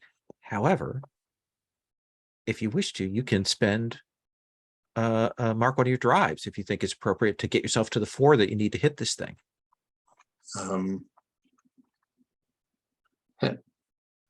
Let's see. The only drive is killing enemies who stay enemies. That So seems that's- appropriate, right? That's yes. It's what I've done with half my life, however much that is. So what does that look like? Like what is the blow? Is it that you're hitting with your hand? Are you stabbing upwards at this thing, or what do you see? What do we see? No, I'm grabbing the thing. This thing's relatively small, right? Yeah. Nasty, but it's small, and I am grabbing it off, and I am smashing it against a protruding, jagged bit of wood that Okay. happens to be here among the debris. Just to both simultaneously tear it off me and try to do it some harm. Then roll me 2d6 damage with the spend that you did from the spot frailty. 6. So, and that first die would be a minimum of 2 because you spent 2. So That's you true. actually So- do 7.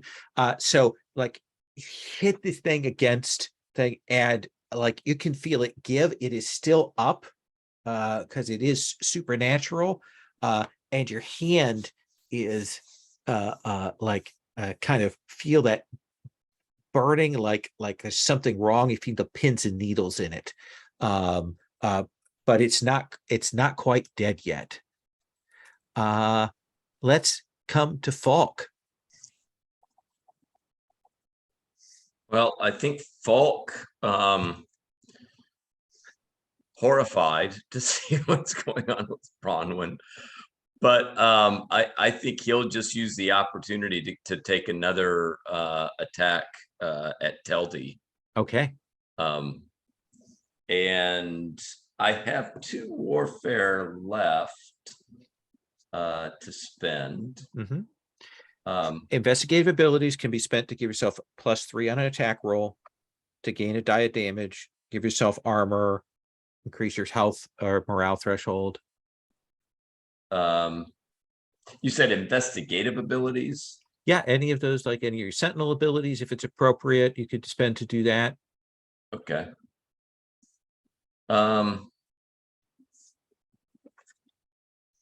Well, I mean, looking at the sentinel abilities, I mean, I have spirit sight. I Yeah. still have a point there. Do you want to spend that to see? Yeah. Okay. Yeah, I think so. Yeah. Okay. So Do you want to spend that for the extra die of damage, or do you want to spend that to give yourself +3 on the roll? Let me do that for the extra die of damage, and I can still spend the 2 warfare for the Yeah. damage. Need to hit a 4. Just don't roll a 1. All right, so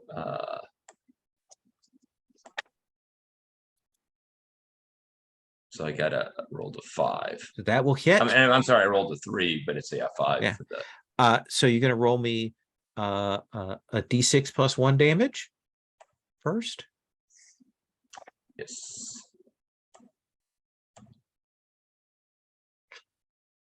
What did I do? That's I okay. think You rolled it 2 was- dice. That's fine. We're still going to read it as that. So that's 6 plus another 2 is 8. I think this bites deeper into him. Like what is the swing that you do? How is it that your spirit sight helps you land such a powerful blow? Well, I think it's where that homunculi came out, right? I think it's another stabbing action, but it's like right back into the maw that spawned the homunculus. I think you cut across the throat, slash it, and I think this thing, rather than coming out his mouth, will prise itself out the wound, and is getting ready to come out at you. By the way, if anyone wants to X card or stop me on any gore stuff, feel free. Just mentioning that. This is my body horror moment for the session. But is kind of coming out. But you see that Teldy, like, he goes pale, and like looks feverish, and you can tell that like suddenly his vitality has started to drop. Oxtrith. I just want to check on a rules thing. Yes. I'm pretty sure illusion, because I've clicked morale, it can only affect his morale, even if I'm using it as like skin for something else. That is correct. Okay. So if I want to hurt his health, which I do, it would have to be these statues doing that. Mm-hmm. I was thinking I would love to do something with my prophecy investigative ability to get the +3 on an attack roll. Yeah. I'm not sure how exactly it would work, but I kind of want to see. It says I can glean secrets from the past, present, or future. And I would love to kind of see how he's going to be defeated and then reverse engineer the thing that I'm doing to make sure that I'm aiding and abetting. Absolutely. I like it. Now, I will mention that while it's a dangerous thing, you could use a point of corruption to make your magic even more powerful. Have it do exceptional damage, or do a special thing. I mean, I'm just mentioning that in passing, just for you to think about. Yeah. That's a good thing to do. Okay, so what are you doing? You're spending the prophecy. You're going to try and envision what you need to see, and then To kind of riff off of that, I'm picturing I see him crushed by the falling timbers and stones of this very rickety warehouse, after having been suitably sliced and diced by my able colleagues. And then I want to use the statuary sorcery to tear chunks of this warehouse and assemble my own statues to assault him, and everything else falls down on him as that happens. okay, I like it. So spend a point of prophecy. Do you want to do that for the extra dive damage or for the +3 to the roll to hit him? What am I rolling to hit him? You need to hit a 4. But what ability is it on? So it'd be sorcery you'd be spending on this. Okay. I will use it for the additional damage. Okay. So roll sorcery with the additional damage. Are you spending a point of corruption as well? Yeah, I am. Okay. All right. I'm going to go 3 points of sorcery. So Okay. D6 + 3. And it's an 8. That's an 8. So roll me 2d6.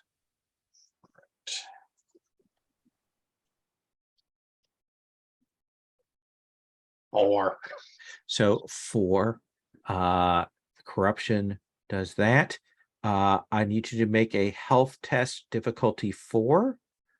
By this is the corruption now. That you call up. You have 2 choices. You can internalize it and try to resist that with your health, or you can externalize it, and then all your allies have to make morale tests. Yeah, I don't want to do that then. I will internalize it. Okay. Make a difficulty 4 health test. Okay, so do I spend health? Yes, On if that? you want. Okay. Because if I miss, then it gets real bad. Yeah. Okay. I'll spend 3 points. On that. Okay. Then you'll just mark off those 3 because we know you'll roll at least roll a 1, so you'll resist. What does that look like? Like, what does the corruption look like that you call up to power this spell? I feel like I don't think it's visible to other people, but as my power is flowing outward into the bits and the bobs of the warehouse, there's kind of like I forget what the term for it is, but some of that's coming back into me as it's going out, and I'm getting stone flesh coming up my left leg, like just above the knee. Yeah, feel it hold, and then you kind of push that back down. Maybe. Well, I mean, I think I'm permanently disfigured to some extent, right? That wasn't the ideal with corruption. Like that's unless you resist it. But I do like the idea that there's a mark, that there's a grayish tinge to your skin there now at the very least. And this bits will come together, kind of form this weird statuary, and come smashing down on him. And Teldy will be pulped by this. However, you don't catch that 3rd spirit in it with that damage roll. But there's just, he looks up, and there's a second, this thing leaps out of his neck and then crushes Teldy, and he is gone. Caden, place is kind of coming down. You see this guy is scrambling away, and there's this little thing running at you. Yeah. I quickly root around in my pockets and pull out a vial of something that will hopefully allow me to light my sword on fire. Okay. Like kind of, run this alchemical elixir along the blade, and then I have a flaming sword in hopes that helps. Does that feel like a ridiculous luck or something else? Oh, I thought maybe I could do a preparedness. We can do a preparedness. I think for you to have elixir for a flaming sword, I think we're talking difficulty 6 to have some magic elixir for this. Does that seem fair? All right. I'll spend my 2 preparedness to give this a go. It just makes it. Just makes it. Damn it. I mean, great for you. So let's have you make that attack roll on this thing. I will give you an extra die of damage for the flames. Great, as long as I hit. Yes. There are 7 points left in the pool. And can I spend only 1 because my rank in warfare is 1, or can I spend more than my rank? You can't spend more than your rank. Okay. You can spend 1. However, I would love to do that. Yeah. If you have an investigative ability that you think is appropriate, you can use that to give yourself a +3 on the attack roll. Like ridiculous luck, for example. Okay. So that would count here. Yeah. Then let's do it. I think I somehow get lucky, right? Like, well, or like I get lucky that this particular Ichor spirit is terrified of fire because of the something that happened when Tildy burned that plague ship or whatnot, right? Like I like it. Yeah. And it's like, Caden, under his breath, Caden's like, prove yourself. Gotta prove yourself. You want to be the king of thieves. Gotta do it, Caden. Don't flinch. And so let me roll and add 3. Roll and add 3. Comes to a 6. 6. So you'll hit. So roll me 2d6 damage. 2d6 damage +1 from the The swords. first one will have a +1. Yeah. All right. 7, 3. So what does that look like when you destroy this thing? Did you close your eyes? Yes, absolutely. Does Right. it is it split in twain? Does it catch fire? Something else? What do we see happen? Like the camera pulls behind the thing as it charges towards Caden, and then we see the like flaming sword coming through it, and then it's spattered into lots of little bits of flaming ichor, and Caden standing there breathing heavily through his nose, wipes the like bits of sooty black ichor off his face, and only then opens his mouth, and the little like packet of medicinal herbs drops into his hand.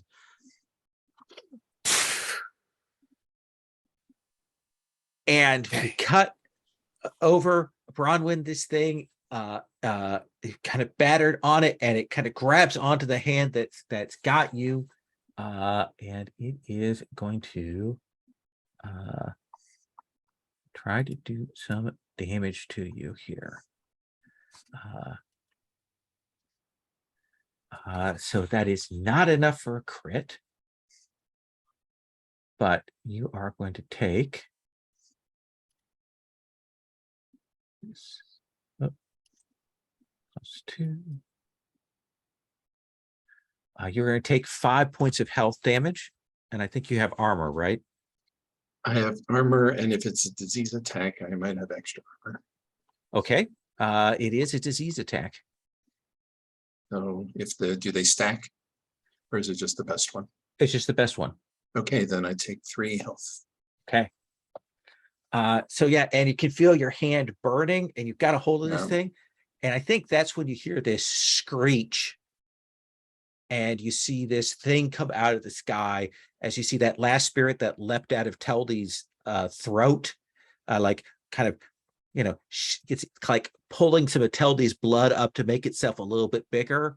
And I think that you see these entrails come out of the sky and whip down and grab onto this thing and just yank it up into the air.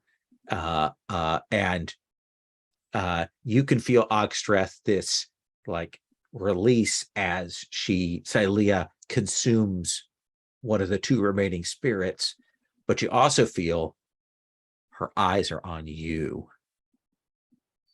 as the corruption kind of wafts off of you. But there's one left, Bronwyn. It's in your grip. What do you do? So I slap it to the ground and stomp on it. Okay. I don't even think there's a roll for this. Just tell me what that looks like when you put your boot. I stomp it as hard as I can, and it kind of pushes back on the boot a little bit, and there's a shoving match for a little bit, and then splat.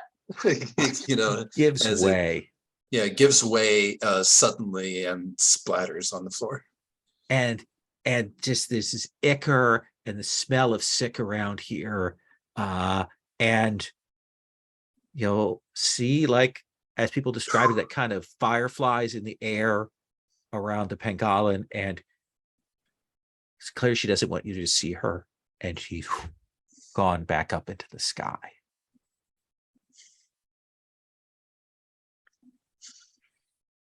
Ooh. And you guys can catch your breath. Teldy is there, crushed. Ogstreth, what do you say? Kind of look around and assess, see if anybody is like down, hurt, or just nicks and cuts, it seems like. Yeah. That went well. Yeah, everyone okay? Everyone okay? Oh yeah, sure. It's fine. I got Never been better. green goop all over me. Yeah, I know. Laundry. I reached down and I plucked Caden out of there. It's like, that was good. I don't usually You like didn't to burn use this yourself. thing. You didn't burn yourself or anything. Yeah, Okay. I did I've known pretty people well. said, Hey, I've ever seen something. Brandon, let Lexi finish. Oh, Caden's just, you know, in semi shock, right? But he's definitely taking the praise. He's like, yeah, I don't usually like to use this thing, but I did pretty well. I've seen people set themselves on fire with a chemical fire, man. It's not a pretty sight. Not the king of thieves. And Folk, what do we see of you as the camera kind of turns to see your reaction to all of this? I think Folk has pulled his father's desiccated hand out of his pocket. Seeing this corruption has kind of reminded him of you know the corruption that plagued his father, and I think he's talking to the hand. He's talking to his father and Mm-hmm. says, "Well, at least with what we've done, we've been able to deal with at least some corruption in this world, and I'll sleep easier tonight, knowing that we've gained this victory." I like the idea that maybe like a monkey's paw, like one of the fingers is curled in. And that's where we're going to stop for tonight. And for those of you continuing on, we'll talk about XP next time, if that sounds cool. I would like to do a quick stars and wishes, if you don't mind, talking about that. Brandon, can I start with you? Sure. Stars and wishes wise. Yeah, no, Lowell, I really appreciate the whole encounter with Celia and such like that. That felt like it had the right amount of tension in it, and unorthodox. Yeah, I will admit I was ready for that to go terribly south. So I was wondering where that was going to go, but yeah. Oh yeah, folk, folk having the conversation, holding on to the windowsill here. Well, and all the conversations with people finding out information, about Teldi, were all very thematic and supportive of the genre. I really like that. And I loved the last fight. I loved everybody's contributions to it. It just seemed like, everyone had good strength. So that's great. Any wishes for the upcoming sessions? The only wish I have is a carryover from before, which is that we learned something about who Bronman really is. Okay. And I don't know who that is. So any direction you have is something I'd be happy to run with. Okay. Robbie? Yeah, this was great. I liked I liked I liked Ogstra's repartee with Silea as he's trying to explain what was going on with all of the spilled vinegar vat and trying to seem so nonchalant in the chair that was spattered with blood, and that was great. And but then I like the way I like the turn of like actually coming up with some kind of agreement with Silea and what was going on with Teldi becoming the kind of new focus. I loved Caden's his invisibility during that encounter with Silea was great fun, with the voice kind of appearing or making itself heard at various points, with that nice touch of the half-eaten pickle at the end of that scene was very good. And the fight scene was really good. I mean, I think that that the various contributions that the different characters were making in that were, I think, very kind of on point, and that was, you know, nicely done with a good dramatic punch to it. Wishes? You know, I guess, you know, just in terms of folk, you know, maybe this